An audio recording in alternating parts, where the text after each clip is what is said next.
Sa bawat taon, ang kulay ay hindi lamang tungkol sa fashion o design. Ito rin ay simbolo ng enerhiya, kapalaran at pag-asa, lalo na sa mga bansang may malalim na kultura ng Feng Shui at Chinese zodiac tulad ng Pilipinas. Sa taong 2026, kilala ito bilang Year of the Fire Horse o Taon ng Apoy na Kabayo, isang taon na puno ng lakas, mabilis na pagbabago at matinding enerhiya ng pag-angat. Ayon sa maraming eksperto ng Feng Shui, ang tamang pagpili ng kulay ay hindi lamang nakakasunod sa uso, kundi nakakatulong din upang balansihin ang intense na fire energy ng taong ito at magdala ng swerte sa pag-ibig, negosyo, kalusugan at kabuhayan. Sa Filipino culture, pinahalagahan natin ang pagkakaisa ng enerhiya. Ito ang dahilan kung bakit maraming kababayan ang sumusunod sa Feng Shui, horoscope at zodiac colors bilang gabay sa pagbuo ng wardrobe, dekorasyon ng bahay at selebrasyon ng bagong taon.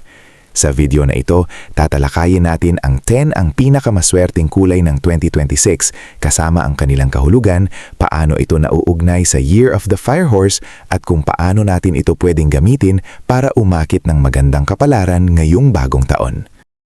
Unang kulay, Vermilion Red, ang kulay ng tapang at tagumpay. Ang Vermilion Red ay isa sa pinakapinapayo ng Feng Shui bilang maswerteng kulay para sa Year of the Fire Horse 2026. Ito ay kulay ng apoy, lakas, sigla at determinasyon, bagay na sumasalamin sa enerhiya ng kabayo na malaya, mabilis kumilos at puno ng pag-asa. Ayon sa Feng Shui Guides, ang red ay masisilbing booster na nag-aangat ng kumpiyansa at tapang lalo na sa mga nais magsimula ng negosyo o maghangad ng promosyon sa trabaho. Sa kulturang Pilipino, ang pula ay tradisyonal na kulay ng kasiyahan at proteksyon. Halimbawa, tuwing bagong taon o fiesta, marami ang nagsusuot ng pula dahil pinaniniwalaang ito ay nag-aakyat ng swerte at nagtataboy ng malas. Sa kasal naman, ang red ay sinasabing simbolo ng pagmamahal at enerhiya ng puso.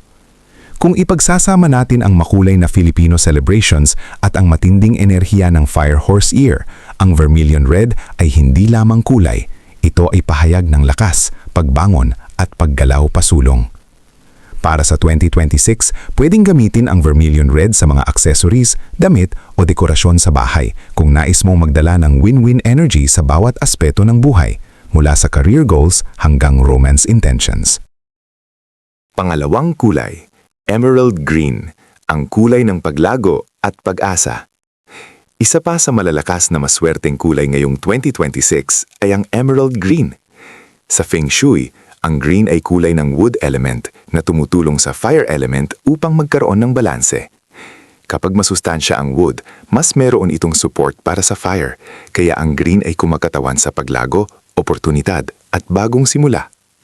Sa Pilipinas, ang berde ay simbolo ng kasaganaan, kalikasan at bagong buhay. Madalas itong makikita sa mga taniman, bukid at sa mga pista kung saan ang mga tao ay humihiling ng magandang ani at masaganang taon. Ang kulay na ito ay hindi lamang tungkol sa material na yaman, kundi pati na rin sa emotional growth at buhay na nagbabago para sa mas maganda. Sa perspective ng Filipino psychology, green ay nagpapahiwatig ng pag-asenso, balansing pag-isip at liwanag sa gitna ng mga pagsubok. Kung gagamitin ang emerald green sa 2026, ito ay pwedeng magdala ng steady na pag-unlad lalo na sa mga nais magtayo ng bagong negosyo, magpalago ng investments o mag-aral para sa bagong oportunidad. Ang kombinasyon ng fire, red, at wood, green, ay parang sining ng pagkumpleto ng lakas at pag-asa, isang magandang tema sa paggawa ng video content natin. Pangatlong kulay, gold, ang kulay ng kayamanan at karangalan. Hindi mawawala sa listahan ang gold, isang klasikong kulay na minamahal sa Pilipinas dahil ito ay simbolo ng kayamanan at tagumpay. Sa Feng Shui context ng Year of the Fire Horse, gold ay kumakatawan sa metal element na tumutulong upang dawatin ang prosperity at dagdag na swerte. Sa tradisyong Pilipino, marami pa rin ang naniniwala na pag may gold sa damit, accessory o alahas, ito ay nag-aamat ng dignidad at swerte, lalo na sa mga importanteng seremonya tulad ng debut o kasal. Ang gold ay hindi lamang material na yaman. Ito ay isang simbolo ng prestisyo, respeto at tagumpay sa buhay na pinapangarap ng bawat Pilipino pamilya, lalo na sa mga taong naghahangad ng mas magandang kinabukasan. Sa 2026, pwedeng i-accentuate ang gold sa wardrobe o interior design upang magdala ng financial blessings at recognition. Halimbawa, sa business presentations, events o New Year celebrations, ang gold accents ay nagbibigay din ng mental signal sa sarili na nararapat ako sa tagumpay. Sa ganitong paraan, hindi lamang ito uso o aesthetic, ito ay puwersang nagmumula sa paniniwala at intensyon na umangat sa buhay. Pang-apat na kulay, Cloud Dancer o White, ang kulay ng kalinisan at bagong simula. Hindi lamang matatapang at maiinit na kulay ang nangingibabaw ngayong 2026. Ayon sa Pantone at sa mga pag-aaral sa color psychology at Feng Shui, gaya ng binibigyang diin ni Feng Shui by Petra, ang Cloud Dancer, isang modernong puting tono, ay sumasagisag sa kalinisan, katahimikan at bagong simula. Sa isang taon ng Fire Horse na kilala sa mabilis, intense at minsan ay impulsive na enerhiya, mahalaga ang kulay na nagbibigay balanse at malinaw na direksyon sa isip. Sa kulturang Pilipino, ang puti ay malalim ang kahulugan.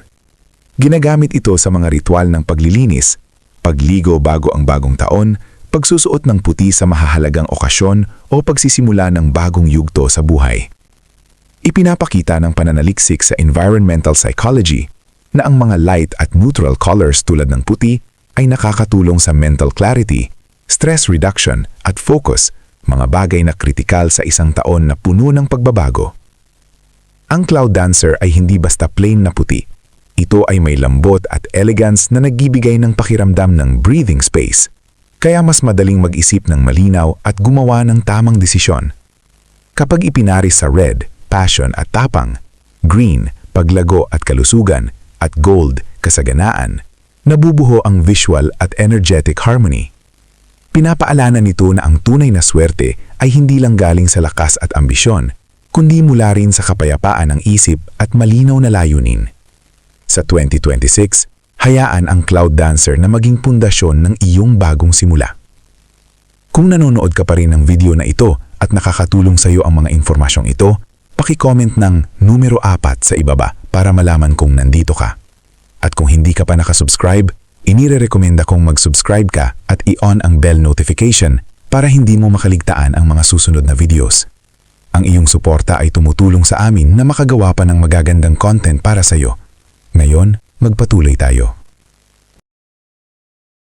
Panglimang kulay, Sky Blue, ang kulay ng katahimikan at pag-iisip. Sa kulturang Pilipino, ang asul, lalo na ang sky blue, ay malalim ang koneksyon sa langit at dagat. Dalawang elementong kumakatawan sa kapayapaan, lalim lang pag-unawa at tahimik na pagninilay. Kahit na nangingibabaw ang fire energy ng 2026, ipinapakita ng mga pag-aaral sa color psychology na ang mga kulay na bughaw ay nakakabawas ng stress hormones, nagpapababa ng tibok ng puso at tumutulong sa mas malinaw na pag-iisip. Dahil dito, ang sky blue ay nagsisilbing natural na balanse sa init at impulsiveness ng fire horse. Ayon sa research sa environmental psychology, ang paggamit ng light blue sa work o study space ay nagpapabuti ng focus, communication at emotional regulation, mga aspektong mahalaga sa mabilis at minsang emosyonal na lifestyle ng maraming Pilipino. Kapag ang isang tao ay madalas magmadali sa desisyon o madaling mapuno ng stress, ang presensya ng sky blue sa damit, background o accessories ay nagbibigay ng energetic grounding at mental clarity. Maaari ring gamitin ng sky blue sa ilaw, kurtina, bedsheets o simpleng dekorasyon sa bahay upang pahupain ang sobrang init ng fire horse energy. Sa ganitong paraan, nagiging mas balanse, makabuluhan at mas maayos ang daloy ng iyong enerhiya at mga desisyon sa buong taon. Pang-anim na kulay, orange, ang kulay ng enerhiya at katapangan. Ang orange ay hindi lamang simbolo ng fire element, kundi kulay ng buhay, tapang at masiglang pag-asa. Sa kulturang Pilipino, madalas itong makita sa pista, parada at makukulay na selebrasyon, kung saan ang kasiyahan at pagkakaisa ay sentro ng komunidad. Ipinapakita nito ang likas na ugali ng Pilipino, masayahin, matatag at may tapang humarap sa hamon ng buhay. Batay sa proven research sa color psychology, ang orange ay may kakayahang magpataas ng energy level, magpasigla ng pag-iisip at magpalakas ng self-confidence. Ayon sa mga pag-aaral, ang kulay na ito ay nakakatulong sa decision-making at creativity. Kaya mainam ito para sa mga entrepreneur, creator at leader na nais magsimula ng bagong yugto sa 2026. Sa Year of the Fire Horse, ang orange ay lalong nagiging makapangyarihan. Ito ay nagbibigay ng optimism at courage sa mga gustong mag-launch ng bagong proyekto, magbalit ng direksyon sa karera o harapin ang matitinding hamon. Kontra ito sa mga neutral tones, isang matapang na pahayag na nagsasabing, handa akong kumilos, umusad at magtagumpay. Kung nanonood ka pa rin ng video na ito at nakakatulong sa iyo ang mga impormasyong ito, paki-comment ng numero 6 sa ibaba para malaman kung nandito ka. At kung hindi ka pa nakasubscribe, inirerekomenda kong mag-subscribe ka at i-on ang bell notification para hindi mo makaligtaan ang mga susunod na videos. Ang iyong suporta ay tumutulong sa amin na makagawa pa ng magagandang content para sa iyo. Ngayon, magpatuloy tayo. Pang-7 kulay. Purple, ang kulay ng intuisyon at karunungan. Ang purple ay matagal nang kinikilalang kulay ng intuisyon, karunungan at dignidad. Sa kasaysayan, ito ay iniuugnay sa royalty at mga leader, hindi lamang sa kanluran, kundi maging sa kulturang Pilipino, kung saan ang lalim ng pag-iisip, espiritualidad at paggalang sa nakakatanda ay mahalagang pagpapahalaga. Sa taon ng Fire Horse 2026, nakilala sa mabilis na galaw, tapang at minsan ay impulsive na enerhiya, nagsisilbing balanse ang purple. Pinapakalma nito ang isip habang pinapalakas ang malinaw na pagdidesisyon.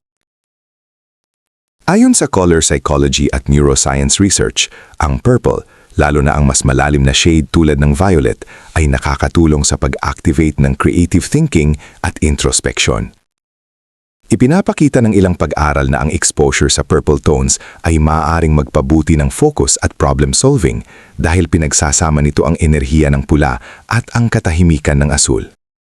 Sa praktikal na pananaw, ang paggamit ng purple sa pananamit, workspace o personal na gamit sa 2026 ay makakatulong upang maiwasan ang mental burnout sa gitna ng matinding pressure.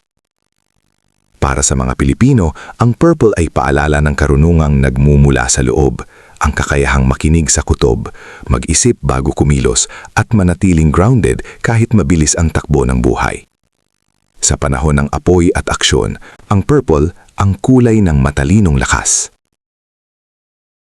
Pang-8 kulay, buttercup yellow, ang kulay ng kaligayahan at katatagan.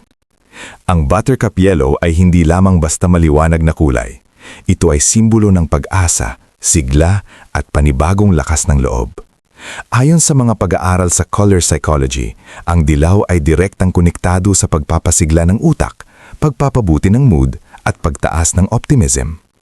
Ipinapakita ng pananaliksik na ang mga taong madalas nalalantad sa warm yellow tones ay mas alerto, mas positibo mag-isip at mas handang humarap sa mahalagang desisyon sa buhay. Sa kulturang Pilipino, ang dilaw ay matagan ng inuugnay sa liwanag matapos ang dilim, parang araw na sumisikat matapos ang bagyo. Ito ang kulay ng pagbangon, ng ngiti kahit may pinagdadaanan, at ng paniniwalang may bukas pa. Sa panahon ng pagbabago at pagsubok, ang buttercup yellow ay nagbibigay ng emotional warmth na mahalaga sa mga Pilipinong kilala sa tibay ng loob at malasakit sa pamilya. Sa Feng Shui at modernong wellness studies, ang dilaw ay pinaniniwala ang nakakatulong sa mental clarity at decision-making, lalo na sa mga taong nagsisimula ng bagong yugto, negosyo, relasyon o personal na layunin. Ang buttercup yellow ay paalala na ang tunay na swerte ay nagsisimula sa positibong pananaw at matatag na loob. Kapag dala mo ang liwanag sa isip at puso, mas malinaw ang direksyon ng iyong kapalaran. Pang-9 na kulay, metallic silver, ang kulay ng linaw at proteksyon. Ang metallic silver ay sumasagisag sa linaw ng isip, balanse at proteksyon, Isang mahalagang enerhiya lalo na sa Year of the Fire Horse kung saan mataas ang posibilidad ng sobrang emosyon, biglaang desisyon at mental burnout. Ayon sa color psychology at feng shui research, ang silver ay kabilang sa metal element na natural na kumokontrol at nagpapalamig sa fire element. Ibig sabihin, ito ay tumutulong upang pigilan ang impulsive behavior at magdala ng mahinahong ag-isip at mas malinaw na pagdedesisyon. Sa larangan ng neuroscience, napatunayan na ang cool metallic tones tulad ng silver ay nakakabawas ng visual stress at nakakapagpataas ng focus, lalo na sa mga taong exposed sa high-pressure environments. Kaya't inirerekomenda ang silver sa mga Pilipinong negosyante, empleyado at senior citizens na nais manatiling kalmado at mentally sharp sa 2026. Sa kulturang Pilipino, ang silver ay matagal nang inuugnay sa basbas at proteksyon ng pamilya. Makikita ito sa mga alahas na minamana, mga gamit sa kasal at dekorasyon tuwing bagong taon bilang simbolo ng kapayapaan at pagkakaisa. Ang pagsusuot o paggamit ng silver sa bahay, relo, alahas o dekorasyon ay hindi lamang pampaswerte, kundi paalala na ang tunay na lakas ay nagmumula sa malinaw na isip at tahimik na puso. Pang-10 kulay. Coral, ang kulay ng pag-ibig at pag-asa. Ang coral ay isang masiglang pagsasanib ng red at orange, mga kulay na sa psikolohiya ay malinaw na iniuugnay sa sigla, emosyonal na koneksyon at pag-asa. Ayon sa mga pag-aral sa color psychology, ang coral tones ay nakakatulong sa pagbawas ng stress, pagpapalakas ng positive mood at paghikayat ng social connection, mga elementong mahalaga lalo na sa panahong puno ng pagbabago. Dahil hindi ito kasing tapang ng purong pula at hindi rin kasing liwanag ng kahel, nagdadala ang coral ng balanse sa pagitan ng init at ginhawa, kaya't madaling tanggapin ng mata at damdamin. Sa kulturang Pilipino, ang coral ay sumasalamin sa pag-aaruga, bayanihan at pagmamahal sa pamilya. Makikita ito sa masayang kulay ng mga pista, bulaklak sa okasyon at mga elementong nagdudulot ng saya sa tahanan. Sa 2026, ang paggamit ng coral sa wardrobe tulad ng blusa, scarf o accessories ay maaring magpalakas ng kumpiyansa at kaaya-ayang presensya. Sa home decor, ang coral accent sa unan, kurtina o artwork ay napatunayang nakakapagpagaan ng loob at nakakalika ng uplifting na kapaligiran. Higit sa lahat, ang coral ay paalala na sa gitna ng hamon, may pag-ibig at pag-asa, mga enerhiyang nagbibigay buhay at inspirasyon araw-araw. Pangwakas na kaisipan, kulay, kultura at kapalaran.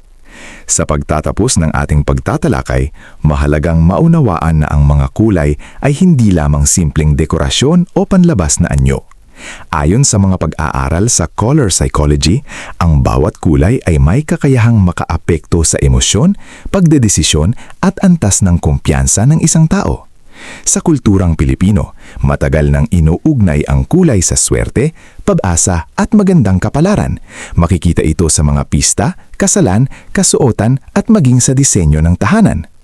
Ngayong Year of the Fire Horse 2026, ang mga maswerteng kulay tulad ng vermilion red, emerald green, gold, sky blue, orange, purple, buttercup yellow, metallic silver, coral at cloud dancer white ay sumisimbolo ng lakas, kasiglahan, kasaganaan at balanse.